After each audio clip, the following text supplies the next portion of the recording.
makakatulong sa atin. Nakalagay sila sa pwesto para magsilbi sa bayan. Hindi sila dapat iniibulo. Pag may mali, kailangan nating punahin. Pag tama, dapat suportahan. Yun dapat ang ating ginagawa. So huwag kayong magagalit sa amin na pag may ganitong mga pagtitipon dito, nagagalit kayo kasi pinupula ang ating mga leader. Bilang mamamayan, obligasyon natin yan para punahin ang kanilang mga maling nagagawa. At paalalahanan kung ano ang kanilang mga obligasyon sa ating mga kababayan. Kung anong mandatong ibinigay sa kanila, hindi sila dyan nakaupo para pagsilbihan, para mga hari at reyna. Hindi po ganun yon. So makialam tayo, makibaka, at patuloy na maglaban para maipatupad ang mga pangako na iaangat ang ating iaangat tayo sa kahirapan. At patuloy na patatagin ang ating ekonomiya para hindi na tayo patuloy na lumabas ng bansa at maghanap ng trabaho. So, kaya kailangan natin suportahan ang ating panawagan, trabaho sa Pinas! Hindi sa labas! Maraming salamat. So, kaya kailangan natin suportahan ang ating panawagan, trabaho sa Pinas! Hindi sa labas! Maraming salamat.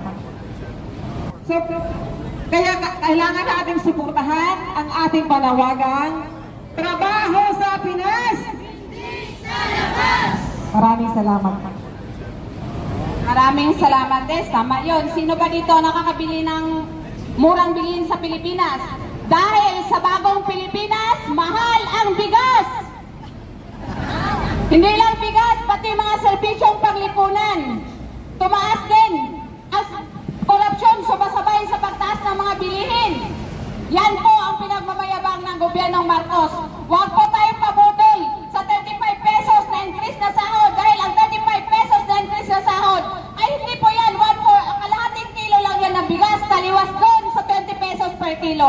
Sana matauhan na tayo na budol lang ang bagong Pilipinas. Presyo ibaba! Itaas! Trabaho sa Pinas! Hindi sa tayong pabudol sa 35 pesos na increase na sahod dahil ang 35 pesos na increase na sahod ay hindi po yan. Kalahating kilo lang yan ng bigas, taliwas doon sa 20 pesos per kilo. Sana matauhan na tayo na budol lang ang bagong Pilipinas. Presyo ibaba! Itaas! Trabaho sa Pinas! Hindi sa labas! Ngayon naman ay ating tinatawagan si Dolores Valladares mula sa Pilaes, mula sa Unifil Migrante Hong Kong para talakayin ang charter change. Walang pagbabago sa ilalim ni Marcos Jr. Walang pagbabago sa ilalim ni Marcos Jr. Isang magandang araw po sa lahat at kagaya po ng nabanggit pag-usapan po natin ngayon ang usapin ng charter change at bakit tayong mga OFWs at pamilyang Pilipino ay ayaw sa tsa-tsa o sa pagbabago. Wala tayo sa isang pagpapagsak ng isang diktador. Ang nalikhang konstitusyon ay relatibong mas maunlad, maayos, may mga proteksyon sa mamamayan, laban sa korupsyon, cronyism, at political dynasty. Subalit ngayon, nais ito muling baguhin. Nino ng mismong anak ng pinatalsik natin na si Bongbong Marcos Jr. Ang tanong, bakit? Kailangan ba? Ang mga Marcoses at ang mga Romualdez ang nagtutulak ng pagbabago ng konstitusyon. Nagtatago sila sa mga dahilan na economic lamang ang bubuksan sa ating konstitusyon. Magluluwag lamang tayo sa mga dayuhang investors para umunlad ang Pilipinas. Kailangan daw natin sila, ang mga dayuhang mamumuhunan para paunlarin ang Pilipinas. Ang sagot ng mamayan, sinungaling, manloloko. Kailan pa nawalan ng foreign investors ang Pilipinas? Hindi ba nga sila ang mga nagmamay-ari ng mga malalaking negosyo sa Pilipinas? Gasolinahan, mga hotel, iba't ibang klase ng serbisyo. Ilan pa nga sa mga yan ay gumagamit ng mga dami para palabasing Pilipino ang nagmamay-ari sa mga negosyo para makalusot. Pero, umunlad ba ang Pilipinas? Umunlad ba tayo? Ang totoo, kaya nagtutulak ng tiyatsa si Marcos at ang mga Romualdez ay sila ang makikinabang dito. Sa pamamagitan ng charter change, kaya nilang pahabain ang kanilang termino sa opisina. Sa pamamagitan ng tiyatsa, kaya nilang paramihin, palakasin ang mga kronis at patatagin ang political dynasty at control ng mga Marcoses at Romualdez hindi lamang sa ekonomiya, kung hindi maging sa politika at militar. Kaya atat na atat ang mga Romualdez at Marcoses na ipasa na ng Senado ang tiyatsa para mapadali ang kanilang pag-angkin at pagpapalakas ng kapangyarihan. Kaya lahat ng mga kalaban nila sa politika ay nililinis. Kaya nga nag-resign sa pagkapangulo ng Senate si Zubiri dahil hindi siya sumunod sa atas sa kanya at mabilis siyang kapalitan ni Escudero na palapit sa mga Marcoses. Pero, Mordiri ay malinaw na supporter ng mga Duterte. At ang mga Duterte ngayon ay nagpapanggap pumapapel ng anti-tiyatsa. Pero ano ang totoo? Ang totoo, ang mga Duterte ay pabor din sa tiyatsa sapagkat noong panahon nila, sila nga ang nagtutulak ng pagbabago ng konstitusyon. Pero dahil wala na ang unity, dahil magkaaway na sila ng mga Marcoses, kunwari ayaw nila sa charter change. Pero pag sila na nasa posisyon, pabor na pabor sa charter change. Kaya huwag tayong magpaloko, huwag tayong magpalinlang sa mga diskarte ng mga Duterte, lalo na sa ginagawa ng mga Marcos at Romualdez, dahil pareho sila na hindi nagsisilbi para sa kapakanan ng mamamayan. Kaya po ngayong araw uulitin ko, ang mga OFWs at sambayanang Pilipino ay hindi papayag sa charter change. Hindi natin hahayaan na maghari ang mga dayuhan sa ating bayan at kontrolin ang ating mga batayang serbisyo na dapat ay responsibilidad ng ating gobyerno. Hindi natin hahayaan na magtagumpay ang tiyatsa dahil ayaw natin na magpatuloy ang isang korap, pahirap, pasista, makatayuhan at anti-migranteng gobyerno ni Bongbong Marcos. Kailangan nating palakasin ang ating paglaban. Kailangan po nating paliwanagan ang ating mga kababayan. Kailangan po maintindihan ng ating mga kababayan na walang puting idudulot ang charter change.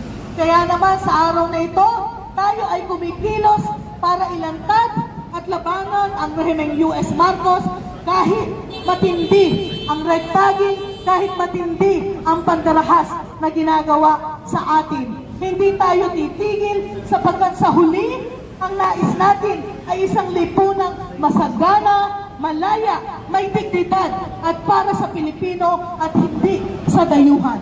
No to charter change! No to charter change! Mabuhay ang ating Pilipino!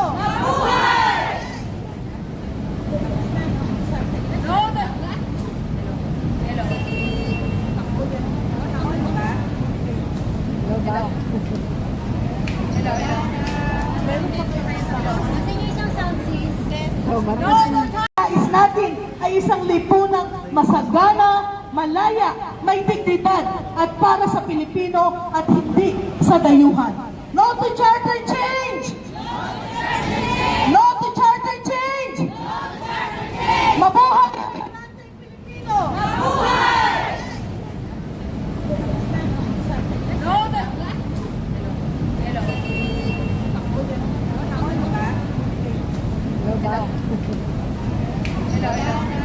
Natingin isang sound sis. Pero hindi tayo bibigay dahil punong-puno pa Hello? ang aking baterya. Uy, meron pa, humabol. Sa bagong Pilipinas, walang pagbabago sa buhay. At mamamayang Pilipino.